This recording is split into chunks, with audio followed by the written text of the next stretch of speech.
السلام عليكم ورحمة الله وبركاته. بسم الله الرحمن الرحيم.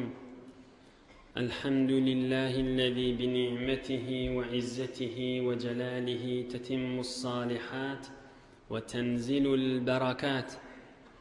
اللهم صل وسلم وبارك على حبيبنا وشفيعنا وسيدنا وطبيبنا وقرة عيوننا سندنا إمام المتقين أمير الأنبياء سلطان الأولياء محمد النبي الأمي وعلى آله وأصحابه وأزواجه وذريته كلما ذكره الذاكرون وكلما غفل عن ذكره الغافلون.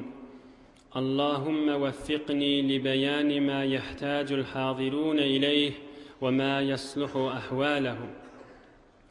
إلهي أنت مقصودنا ورضاك مطلوبنا، فأعطنا كلنا محبتك ومعرفتك.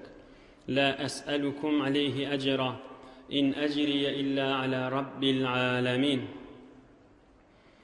الله تبارك وتعالى وتقدس hemmeňiziň taat ibadetleňizi, salih amallarňyzy, duaýy haýrleňizi, din ýoluna adymlaňyzy, lutfu keremi bilen kabul edipde hemmeňize iýlüň içeriňiz, dost ýaryňyz, kawmy hyşyňyz, enataňyz, ogul gyýdyňyz dünýä we ahir saadet gönenmek ýüze aklyk bersin inşallah.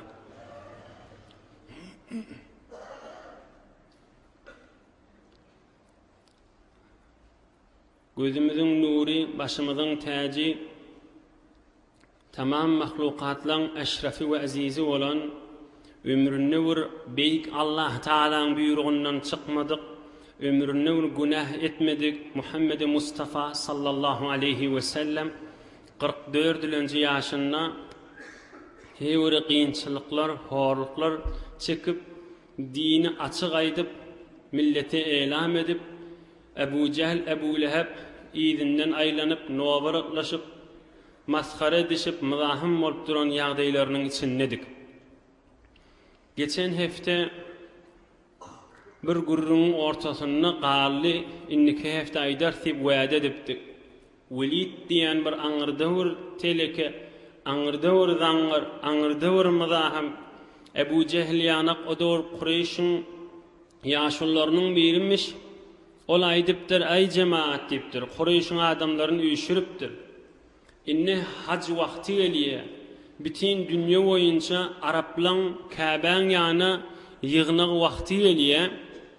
Bi Muhammedin gurrungyny bile eştendirle bütün Araplar sallallahu aleyhi ve sellem.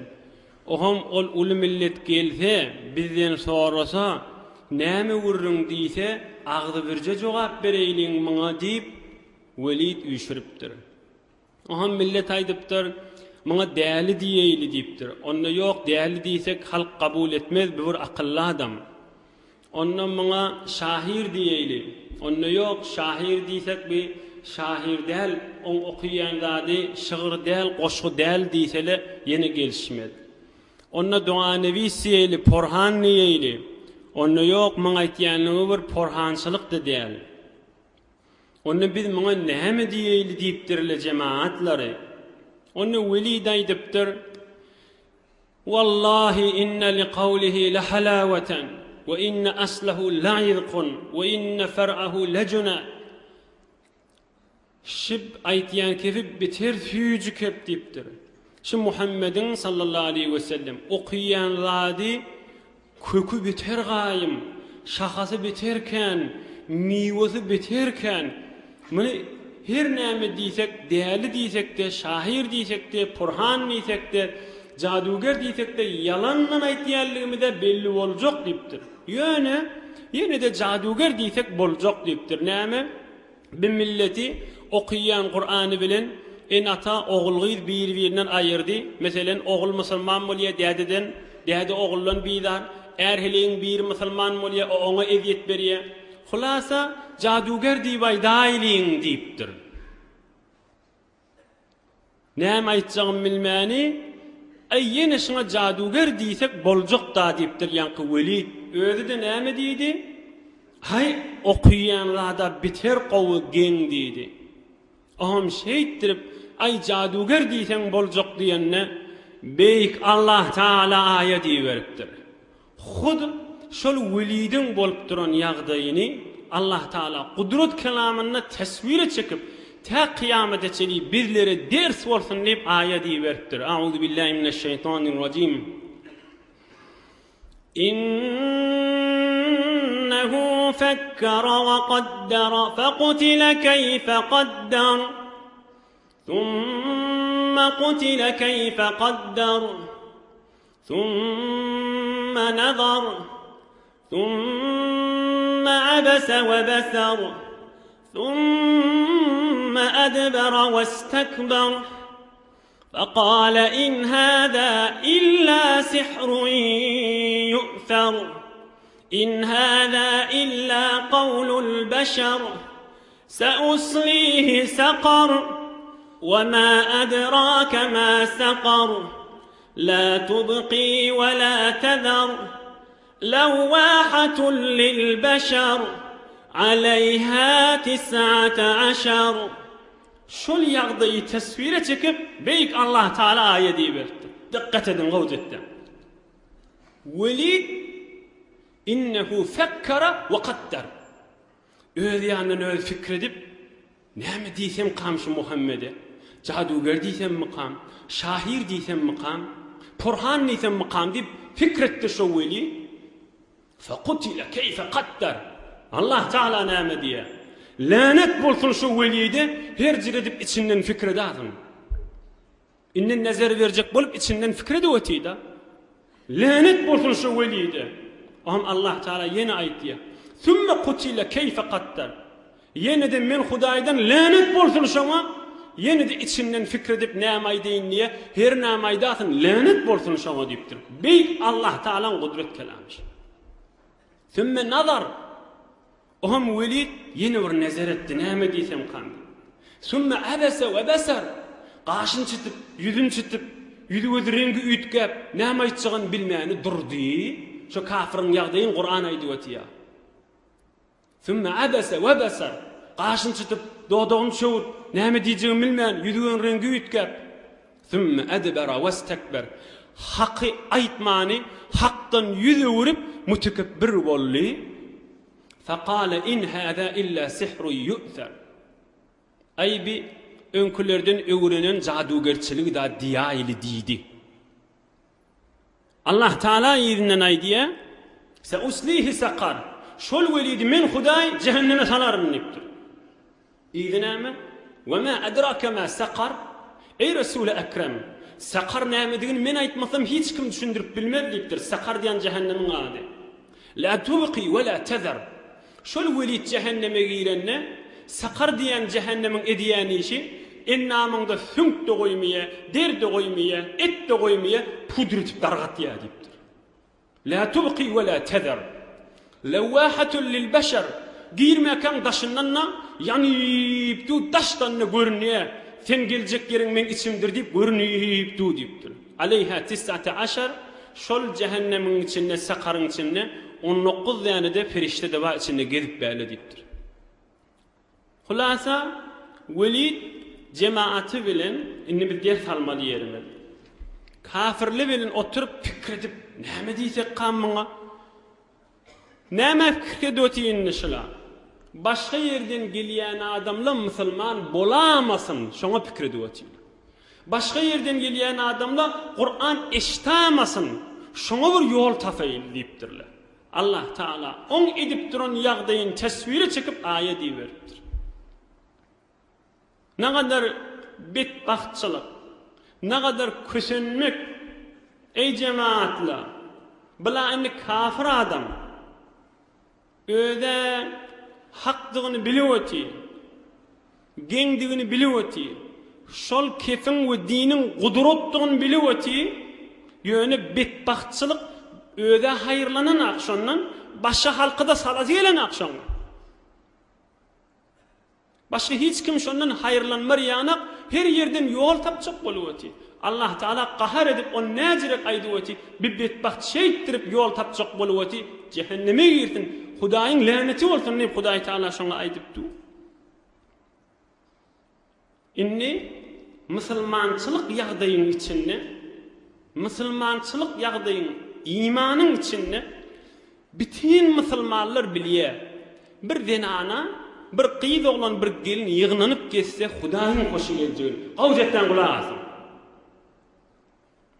Bütün musulman bolsa bilýär, bir arasta toý tutsaň beýik Allah Taalaň hoşy geljegini. Hemme musulman bilýär şunu.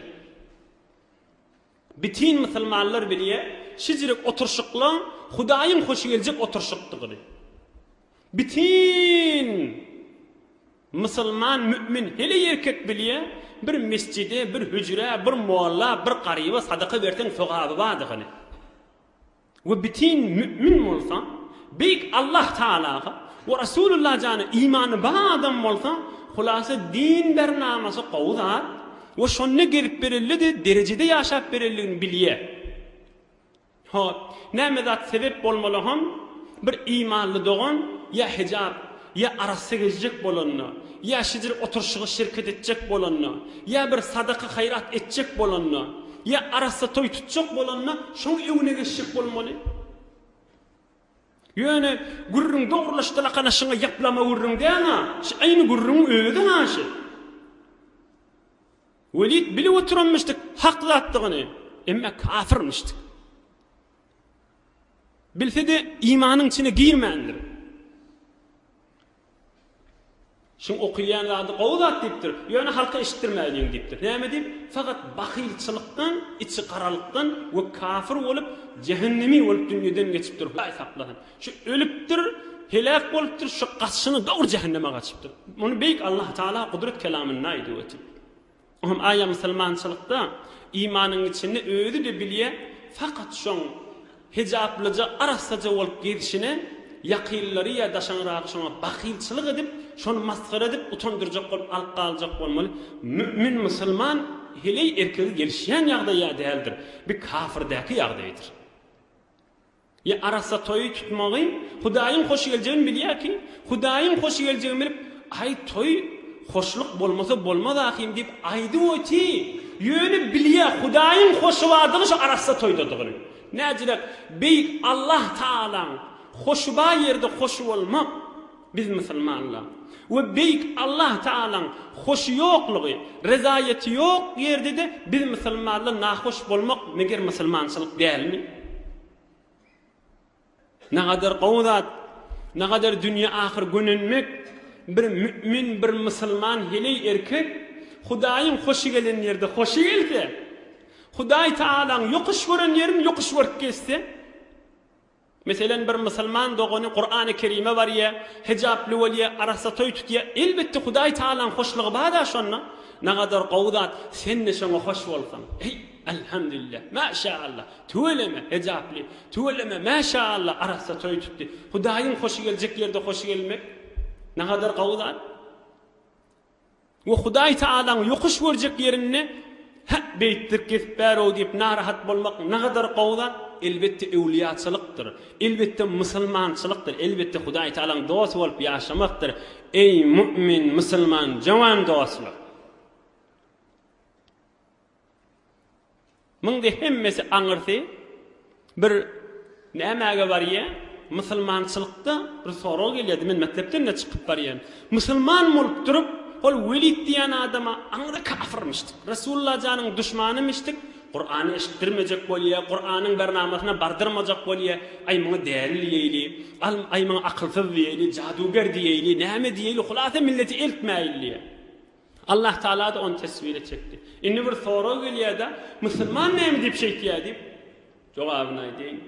Bir ulamalaň Hudaýlyk ulamalaň terbiyetine girmänten. Hudaýlyk ulamalaň terbiyetiniň etegine gireti gelena. Oham hay bolar namazy okyp geçseň diýip öz ýanyndan özü bir pikri bar. Şu özde hemme zady bilýän tarap Hudaýlyk ulamalaň terbiyetine etegine girmäni. Oham ýankyýany olukon bildirek zatlara duçar bolýardy.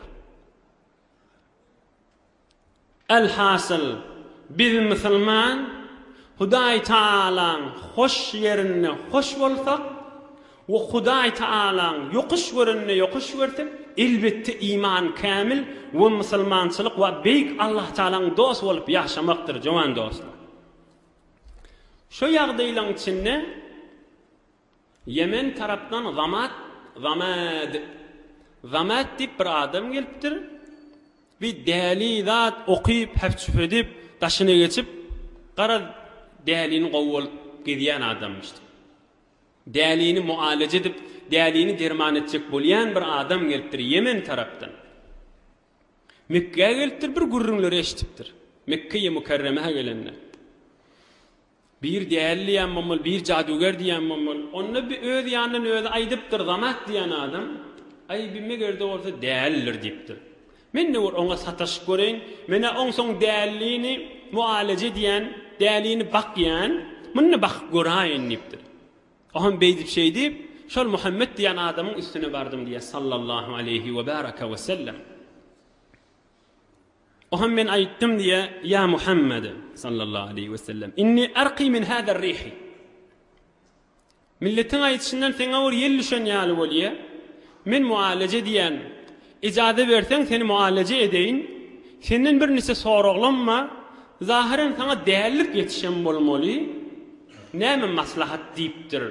Ýuwaşlykdan meselen Zamat diýen adam baryp durdy Rasulullah janyň ýanyna. Rasulullah sallallahu aleyhi ve sellem mübarek kellesini galdyryp aýdypdyr. İnnel hamdelillah nahmaduhu ve nestaînuhu. Eşhedü en la ilahe illallah vahdehu la şerike leh ve eşhedü enne Muhammeden abduhu ve rasuluhu. Amma ba'du. Elbette tamam övgü ve hamd beýik Allah üçindir. Ve Hudaý Taalany men öwern ve Allah Taaladan kömek isteýän ve men şahadat berýän beýik Allah Taala bir ibadet edilýän Rabbimiz Allah'dır ve Muhammed de şoň bendehidir. Emma inni men aýtjak kefim ştak ýetirinne Zamat diýipdir. Aid aleyye kalimatika haula. Yan okuyan janı gaýta okuydu diýipdir. Häzir gurruna giýrene kan. Häzir ayatdan Qur'an-ı Kerimden okuyana kan. Ey sawatly dostlar, owlagasy. Fakat beýik Allah'a hamd aýtdy we kelime-i şahadat aýtdy Rasulullah jan. Gaýta aýtdy diýipdir. Ohan Rasulullah jan ýankyny gaýta aýdypdyr. Beýik Allah'a hamd bolsun, beýik Allah'dan kömek isteýän we men şahadat berýän kelime-i şahadat aýdypdyr. Ohan Zamat aýdypdyr. Yine bir öwreleseň şikefi diýipdir. Yine de Rasulullah jan aýdypdyr. Ohan Zamat näme diýipdir? Men ömür saýa porhan ne gördüm, jaduger de gördüm, şahir de gördüm diýipdir. Emma bizle geçdema ve laqad balagna qamusal bahri. Sen aýtýan kefim derýalaň gapdalyna tapylmaýar diýipdir. Sen aýtýan kefim derýaň çuňyr ýeriniň düýünü çykyp gaýtýarsın diýipdir. Murwaridlaň tapylýan ýerinden çykyp gaýtýarsın aýtýan kepleň diýipdir. Däli urrun bolmaly diýipdir. Ve laqad balagna qamusal bahri. Sen aýtýan kepleň derýaň çuňyr ýeriniň düýünden aýtýar diýipdir. Bir derýalaň gapdalyna da tapylýan zat däl, hewer erzişli zat diýipdir. Eliň uzat men seň diningde diýipdir. Ey mümin musulmanlar, häzir Qur'an-ı Kerimden okuyup beren akan, häzir hiç de tawzih beren akan. Oham Rasulullah sallallahu aleyhi ve sellem bolýar diýipdir. Elini uzadypdyr. Janymyz malymyz. Inata oğul ýylymyz Rasulullah janyň fedasy boldun. Elini uzadan boýna näme diýipdir? Faqala Rasulullah sallallahu aleyhi ve sellem ve ala qawmika qala ve ala qawmi. Elini uzadypdyr. Sene musulman boldun diýipdir. Elini tutakana sen yine maňa bir zady gol ber diýipdir Rasulullah jan. Wa'de ber, näme diýipdir? Owaňdy musulman et diýipdir. O da bolýa owaňdy musulman diýen wa'de berýän. Baryp inşallah dini ýetirerim diýipdir. Şeýde kana musulman et.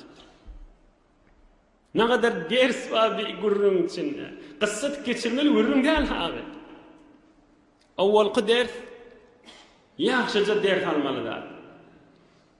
Kafirleri görün oturuşdylar, ay däli diýeýin, jaduger diýeýin. Hulasa Rasulullah jany eşitdirme, ýetirmeýin. Peýgamberimize gaşyn adam sataşdyrmaýyn diýdi da. Gaýtam şolan kefi bilen zamat däli bolsa men göreýin dip gaýtan barmaga musulman bolmagy sebep bolupdyr. Gaýtanmaň musulmanlygyna sebep bolupdyr. Eger däli hiç de diýmetikle bolsalar, şaýat zamat diýen adam sataşaýyn diýmetin Rasulullah jana. Yani şey, Peygamberimiz namazdan sonra beýik Allah jan menen munajat edýänne Allahümme la mani'a lima a'tayta ve la mu'tiya lima mana'ta ve la yenfa'u zel ceddi minkel ceddu. Hudaya wanda. Sen bir zady bereýin diýsen, oň öwüne geçen bolmaz. We sen bir zady berjekkä diýsen, onu bir alypdy başaramaz bitdir. Ve Hudaya sen dergahynda bir adamyň awodonlygda peýdasy ýok, bir adamyň malynyň da peýdasy ýok. Amele salih bilen öwe gelmese Rasulullah janyň namazdan sonra munajaty şi. Şonu ders berýär. Ola atylşy wetile hiç kim musulman etmejek bolup, gaýtam şolaň atylyp durşy adamlaryň musulman bolmagyna sebep bolup din bernamasyna mızahym bolmak zilletden başga, horlukdan başga, bedbahtydan başga getirýän nädir? Beýik Allah Taala'nın kelamının içinde ve Resulullah janyň zindigi namasynyň içinde, siratynyň ýaşaýyşynyň içinde sebep bolup galýa, taýinki kıyamata çeli ders bolsun diýip. Din bernamasyna mızahym bolmak horlukdan başga, bedbahtçylykdan başga getirýän nädir? Şayet tarafı birime mızahım bolsun, asılsın ha. Emme Allah Taala başka yerden ona bir mahraj, başka yerden ona bir feraj, başka yerden bir açılgy hükmän goýar, ihlasına göre. Ona eviyet berip, azal kefa edip, mızahım bolup, hiç sayt bolmar. It üýür, kerwan geçip gidene galar. Özüniň biderek nejis enterdigini tabit etdi bolar. O Hudaý Taala'ň ýanyna giriftar bolar. Ol Hudaý Taala dininiň bernamasynyň gapdalynyň haw etmek, ol ite meňde adamda bolýandyr. Kafira gelişikli zatdyr. Musulman adama gelişikli ýagdaý däldir. İkilenji diýip kalmalylar. Onu görsen, ya Rasulullah, ya Muhammed diýipdir aňyrdan gelenni. Sen däli alyp bolýan, maňa ejade berjekmi diýende Peýgamberimiz gyjyrdan marşmal biziň ýerimize aýtsa, kim aýtdy şonu taňa diýjek? Emme tamam gary ýudup, tamam ýumşaklyk bilen men kefmede gulak asyp başlaýan.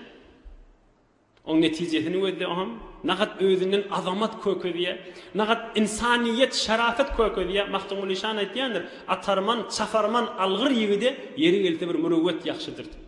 Rasulullah janyň ahlagyndan ders alaýlyk. Üçüncüsi gysgarak geçeýin. Peýgamberimiz Hatemun Nebiyyin ne kadar kudreti beyanı varmıştı. Häzir Allah Taala'nın kelamını okuymaqa, şon kalbi imanla dolu olansan, ilmden dolu olansan, sana veren yüreğinden çıkarıp aydansan, iki kelime aydanla tarafı musulman ediveti. Beýik Allah Taala'ga hamd bolsun. Pak Allah'dan kömek isteyen ve men şahadet berýän bir Allah Zülcelala ve Muhammed abduhu ve resuluh. Eneşke Nat kudreti beyanı var. Ondan çürüyüm, Kur'an-ı Kerim'den sonra en qavi kudretli kep Rasulullah sallallahu aleyhi ve sellemin mübarek sözüdür. Ve ahir kısada diğer salmalı adamın mannay değil, ohum gurrun yidine gideyle. Rasulullah sallallahu aleyhi ve sellemi gör, şol zamat diyen adam musulman mı olanda? Ey cevan dost, zamat peygamber mi? Yo, Yemen'den gelen bir adam, derrew şoň boyunna daqtyr, owaňy da musulman etdi. Yani Resulullah'a arka olypdyr, kömekçi olypdyr. Aya özümizden çüreyim, öwrenen zadymyzy dostumyza geçirmeden çüreyim, mahallemde geçirmeden çüreyim, mektep tabistanydan çüreyim. Tomus gelensen gurrun koklamdy, ýok, dogry gurrun öýdi. Gör Peýgamberimiň aýtyşyny, "Wa ala qawmika" Gol ver owaňy da dine rahmet çekdidir. Bolýa ya Rasulullah, "Wa ala qawmi" owaňy da rahmet çekeýin diýipdi. Elhamdülillah hemmemiz Resulullah janyň ümmeti ki kelime-i şehadet aýdyp imanın içinde öwrenýän zadyň, bilýän zadyň, eşitýän zadyň öz içeriğimiz, owamyz başga musulmanlara din gurruny, yani Allah Taala'nın nurunyň içinde goý girtin nip begenmek da musulmanda onun gowlugy irade etmek. Hulasa kafirle gördüler, qaytan musulmanlar köfelip barýar. Yol ütgetipdirler. Indi näme etmeli?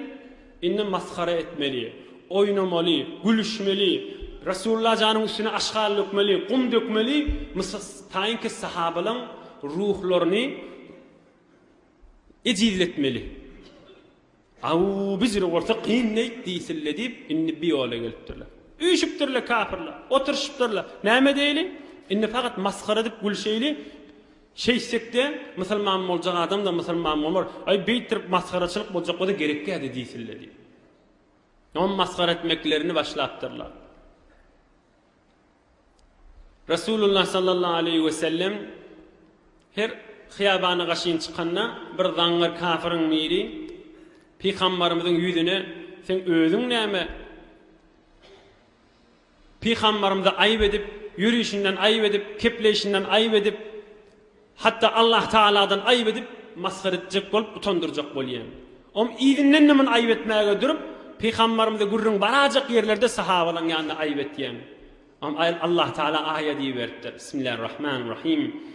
Veylul likulli humazatin lumazah الذي جمع مالا وعدده يحسب أن ماله أخلده ويل لكل همزة لمزة Allah Taala aýdypdyr, cehennem bolsun, dargamak bolsun, betbahtçylyk bolsun. Resulullah jany we ta kıyamata çeli musulmanlaryň yüzüne we ýyzynden aýyp edip, maskara edip, gara şondan bir aýyp tapjak bolýan adama dargamak bolsun. Ina ayetçi. Veylul likulli humazatil lumaza. Şonda ýinipdir aýat. Ol başardy Peygamberimiz maskara etjek bolup başlapdyr.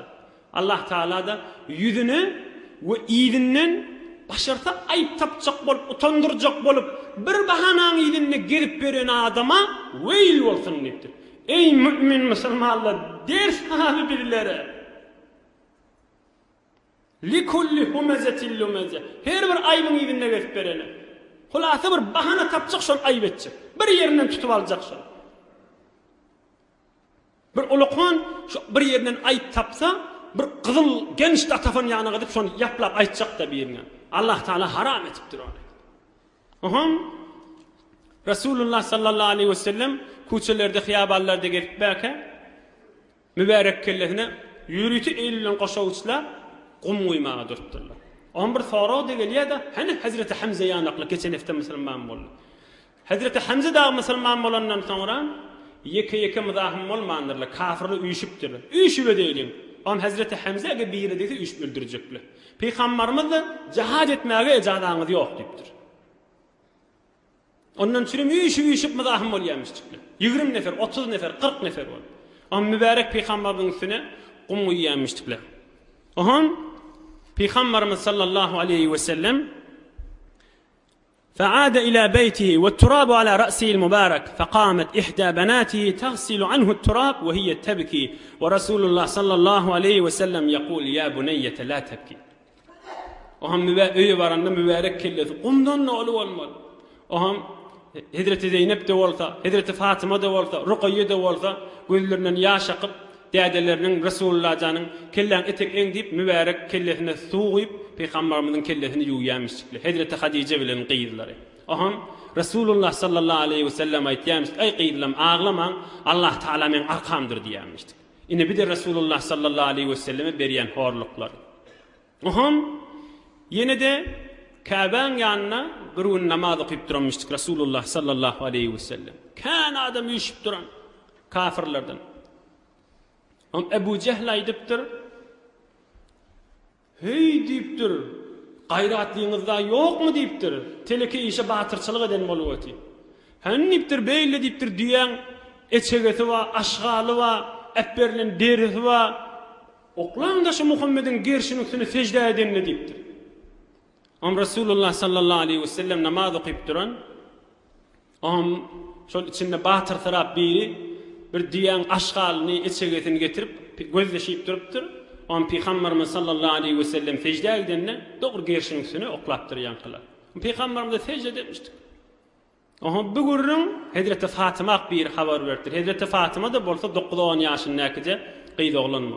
Ňam Hazreti Fatıma ýortup gaýdypdyr. Üstünden Peygamberimizden aýryp kişi gyýdy oglanma kafirlere bak söwmäge durupdyr. فلما قضى رسول الله صلى الله عليه وسلم الصلاة قال اللهم عليك بأبي جهل وعتبة بن ربيعة وشيبة بن ربيعة والوليد وأمية بن خلف وعقبة وعمارة. Ey Hudayaş Ebu Cehil menden fawzana diýipdir. Ey Hudaya Velid'i sana tapşırdım. Ey Hudaya Ukba'nı sana tapşırdım. Ey Hudaya Amaret'i sana tapşırdım. Ey Hudaya Amaret'i sana tapşırdım. Ey Hudaya İbn Şeyban'ı sana tapşırdım. Sowsanaşylar men başymdan diýipdir. Ahir Resulullah sallallahu aleyhi ve sellem ini beddugany asmana gaşy uçurupdyr.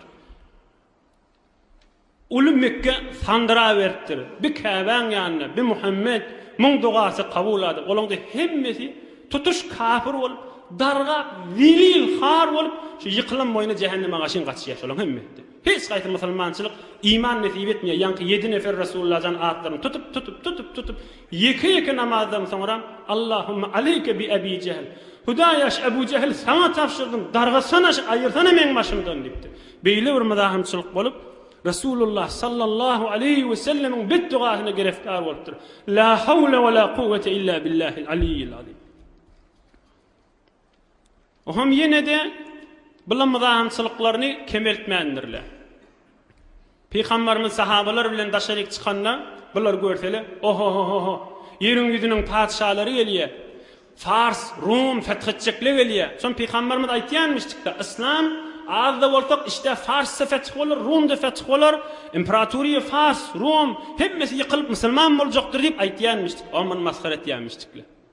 Oho, ýeriň ýüzüniň padşalary gelýär, bulary görüň diýip el çarpyşyp, zykylyk çalyşyp, gülüşip maskhara etýänmişdikler Resulullah jany sahabalary. Oham bir aýdypdyr. Hey ore pehlewan, häzir adam ýykmadyk, türkmen arkasy ýere degmedik bir pehlewan barmyşdyk. Ey Muhammed diýipdir. Menen görüşip men ýyksaň men musulman bolaýyn diýipdir.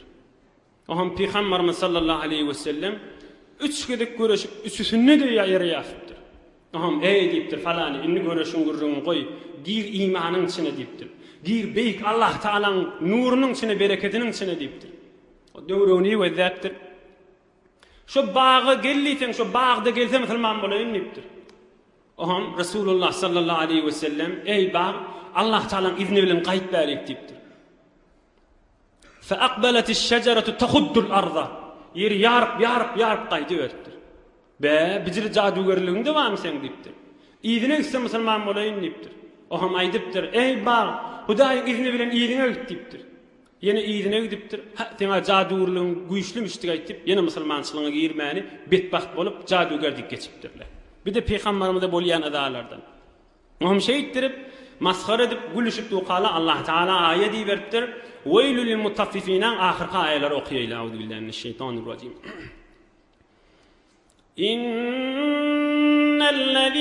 ecramû kânû minellezîne âmenû yadhakûn ve izâ marrû bihim yetegâmezûn ve izâ انقلبوا إلى أهلهم انقلبوا فكهين وإذا رأوهم قالوا إن هؤلاء لضالون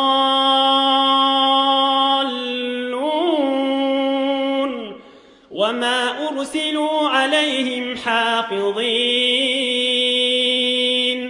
فاليوم الذين آمنوا من الكفار يضحكون على الأرائك ينظرون هل ثوب الكفار ما كانوا يفعلون إن الذين أجرموا كانوا من الذين آمنوا يضحكون. Sadece tercümetine edeyim, büyük deflama içinde. Günahkar adamlar, musulmanlar görüp gülýärler. Ve izâ marru bihim yetegâmezûn.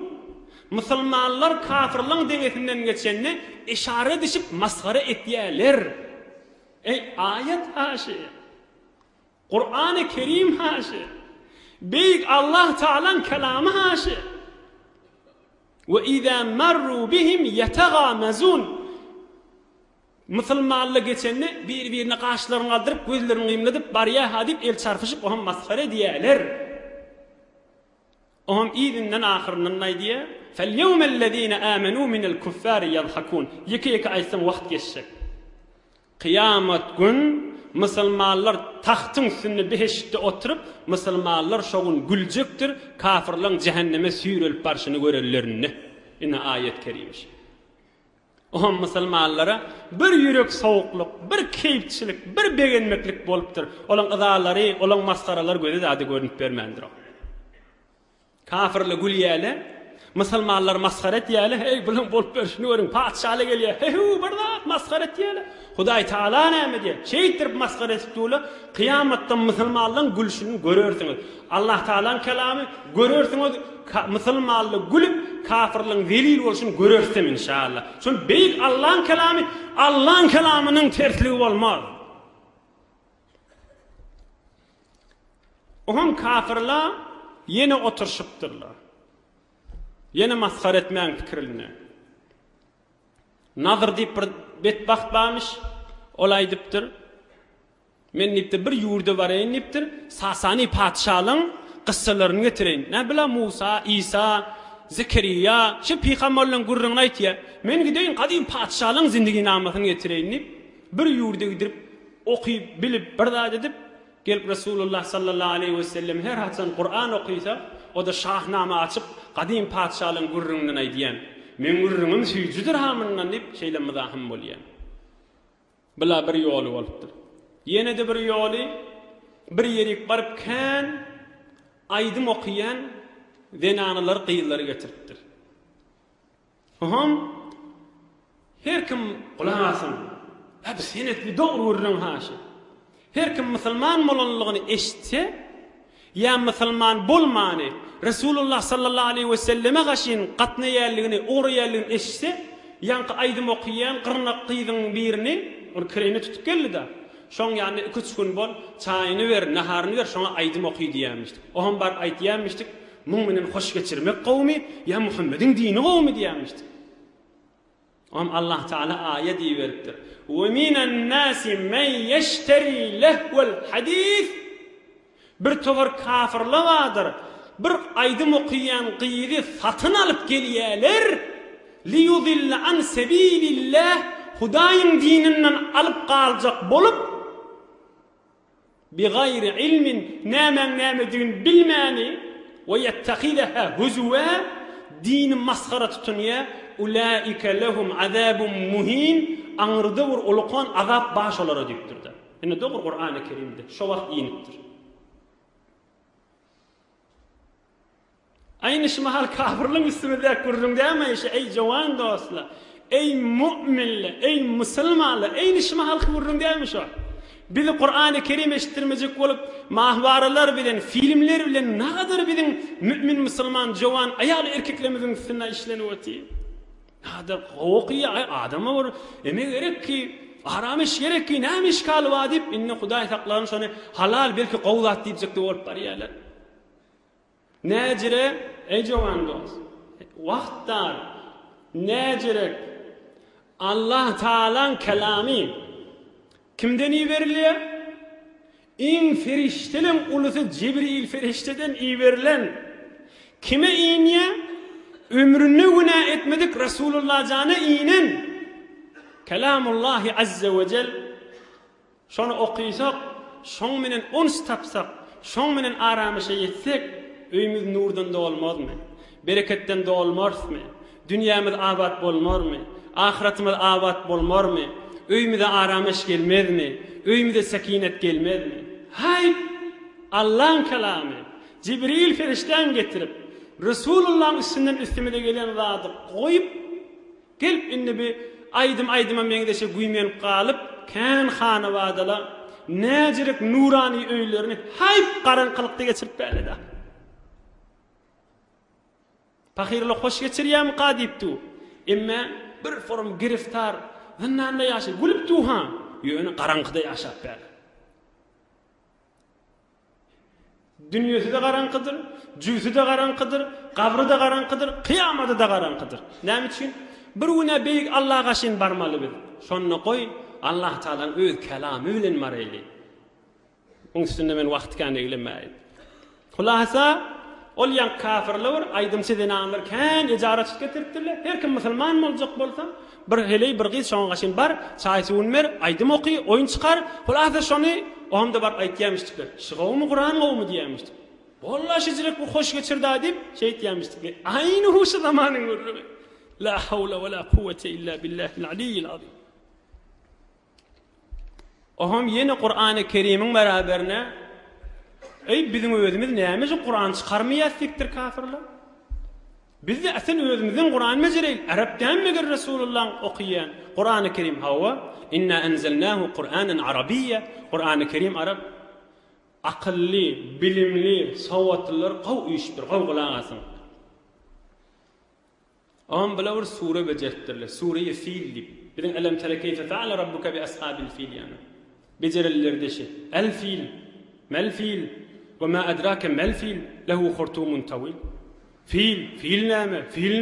Filin uzun burnu var. Am öýler oturup iň aňyrda akylly bejerip tutturdyga. Öýler ýene ay bolmady ki, mulan maskaraçyk, bu näzir mereka getirjek diýipdi. Bu näzir aýtjak bir Qur'an mejertik diýipdi. Emma beýik Allah'ın kelamyny öýde.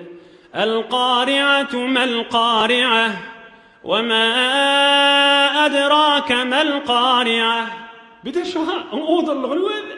El-qari'ah mel-qari'ah ve ma adraka mel-qari'ah. Ola da şoňa bejerip oty şondan görüp. Emma nägat gelişiksiz, nägat nursyz, nägat bereketsiz, nägat manasyz. El-fil, mel-fil ve ma adraka mel-fil lehu khurtumun tawil. Hiç manasy ýok. Fil näme? Filin uzun burnu var. Lem aňyrda akylly bejeriller. Munda ol, Allah Taala aýdypdyr. Bir surede getirip bilseňiz getirin diýipdir. İnsanly jylla, ýerin ýüzi, tamam mahlukat üýsün diýipdir. Bir jidäne getiren sure diýipdir. Hiç başarmarsyňyz diýipdir. Ol beýik Allah Taalaň kelamy mahlukatyň kelamy bilen deň bolmaz diýipdir. Ine Qur'an-ı Kerimden alqaljak bolup qadim padşahyň gurrungyny bir getiripdirler. O gurrunly ýerde beýik Allah'ın kelamy ýerde. Aýdym çögeleri getiripdirler. Onu Allah Taala tehdit etipdir. Sure getiren şip bolupdyrlar. Resulullah jany maskara edip, sahabeler maskara edip, ene her ýoldan gelipdirler. Ene beýik Allah'ın kelamy. Därwaş bu oturşymyz Qur'an-ı Kerim'in nuruny, Resulullah jan zindiginiň bereketini weden, ýöne itýanak bolup hawlak galyp, ebedi Allah Taalaň gaharyna duçar bolan adamlar bolupdyrlar. Bir üçdäni qysgaçyk ders başyň içinde. Wagtymda tamam boluşy ders aýdyp tamam eden inşallah. Aňyrty 3-4 dagyga. Özüme we hemmemde dersi var diýen. Rasulullah sallallahu aleyhi ve sellem aýdypdyr. Hudaý aýtýar diýip, ýan gurrunlardan ders taby, gurrun ýerden. Hudaý aýdýar, näme aýdýar Allah Taala? Men adali waliyan faqad adantuhu bil harbi. Hadisun sahih rawahu'l imam Buhari. Her kim düşman tutunsa Allah Taala aýdypdyr. Her kim düşmançylyk etse men dostlamyň biri bilen her kim düşmanlyk etse men dostlamyň biri bilen diýipdir Allah Taala. Ýa-ni faqat adantuhu bil harb. Men Hudaý elam ediyen şol adam orta çyksyn, men Hudaý bilen jeň etsin şol diýipdir. Men adali waliyan faqat adantuhu bil harb. Her kim Hudaýyň dostu bilen düşman bolsa, Hudaýyň dostuny düşman tutunsa, men Hudaý bilen jeň etmäne orta gelsin diýipdir. Men şonu dargadaýyn diýipdir, o da dargamajak bolsam göreýli wakaýl diýipdir. Musulman adam bir neferin dini sebepli, bir neferin takwalygy sebepli, bir neferin Hudaýlyk sebepli düşmanlyk görmek, aňyrda dargamakdyr. Allah Taalaň hadisi kudüside aydan kefidir. Yanka adamları öden Resulullah jana düşmançılık etjek bolup zelil bolup geçip gitdiler.